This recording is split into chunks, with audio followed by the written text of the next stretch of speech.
Hello বন্ধুরা, আমাদের চ্যানেলে সবাইকে স্বাগত। আশা করি সবাই খুব ভালো আছো। দেখো, আজকে আমি পার্শে মাছ বানাবো। পার্শে মাছ আগের দিন কিছুটা বাকি রয়ে গেছে, তো এই কয়েকটা পিস আছে। সর্ষে পার্শে বানাবো আজকে। দেখো, নুন একটু দিয়ে রেখেছিলো সোনিয়া, তো হলুদ দিয়ে দিলাম, আর একটু নুন দিয়ে দাও লাগবে।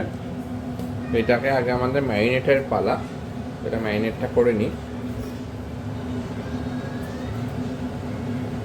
তো হ্যাঁ, এবার মাখামাখি করতে হবে। তাহলে মাখামাখি করে 10 মিনিট আমরা রেখে দেবো। রেখে দেওয়ার পর আমরা এটাকে ভাজতে শুরু করব। হ্যালো বন্ধুরা, ফিরে এলাম 10 মিনিট পরে। তো দেখো, তেল আমাদের দেওয়া আছে, তেল আমাদের গরম হয়ে গেছে। আমরা দুপাশটা এরকম এরকম করে এই ছাড়াশি দিয়ে তেলটাকে একটুখানি করে নিচ্ছি, যাতে ছিপকে না ধরে মাছটা। তো চলো, সোনিয়া ওটা ম্যারিনেট করে মাছ রেখে দিচ্ছিল। এবার মাছটা একে একে আমরা আগের দিনই বলেছিলাম বেশি ভাজতে নেই, মাছটা 2-3 মিনিট করে ভাজতে। তো এই পিস 2 মিনিট, এই পিস 1.5 মিনিট, ও পিস 1.5 মিনিট করে 3 মিনিট টোটাল ভেজে ভেজে তুলে ফেলবো। চলো, মাছ ছেড়ে দাও। এই চলে গেল আমাদের মাছ। একবারে 3 পিস করে আমরা ভাজবো, 6 পিস টোটাল মাছ আছে। তো এটা 1.5 মিনিট এপিস ভাজবো, ও পিস 1.5 মিনিট ভাজবো। তো ভাজা হয়ে গেলে দেখা হচ্ছে তোমাদের সাথে আবার। দেখো বন্ধুরা, যতক্ষণ আমাদের মাছ ভাজা হচ্ছে আমরা সর্ষে পোস্ত জিনিসটা এগিয়ে রাখি।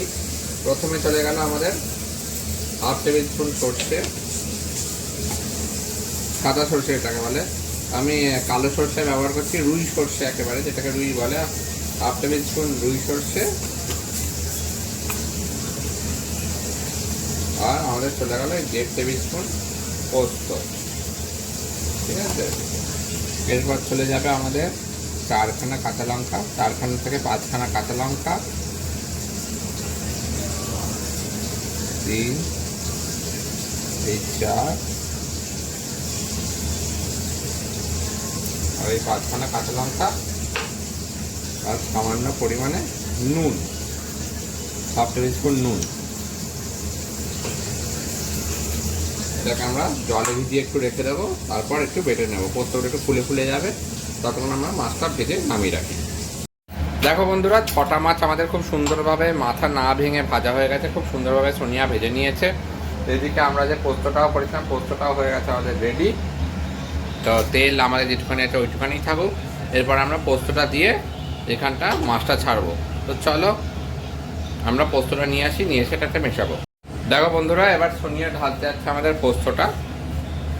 তো খুলে নিয়েছে সোনিয়া, এবার পোস্তটা তারপর ঢালবে। যে এমনটা দিয়ে পোস্তটা বানানো আমরা, কাঁচা লঙ্কা, কালো সর্ষে মানে রুই সর্ষে, সাদা সর্ষে, সেটা তো আমাদের দেখিয়েছি আগে, নুন। এই চলে গেল আমাদের ব্যাটারটা।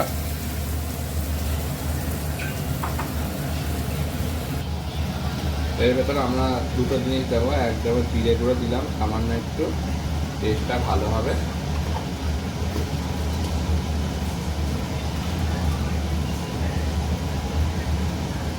আর দিলাম একটু গার্নিশিংয়ের জন্য কালো জিরে। চলো, এটাকে একটু মিশিয়ে নিই। দেখো বন্ধুরা, আমাদের হয়ে গেছে, শুকনো শুকনো হয়ে গেছে। আর এটা এমনই একটা জিনিস যেটায় যেটায় যেটায় জল দিলে কোনো প্রবলেম নেই। তো কাঁচা, দাঁড়াও দেবো মা, ছোটোটা চলে এসছে এর করার জন্য। জল দিলে কোনো কাঁচা গন্ধের ব্যাপার নেই। তো আমরা মিশিয়ে দিলাম, মানে মেশাতে চলেছি একটু জল। তার ভেতরে আমরা পার্সেলগুলো ছাড়বো। চলো সোনিয়া, ছেড়ে দাও। হয়ে গেছে আমাদের রেডি।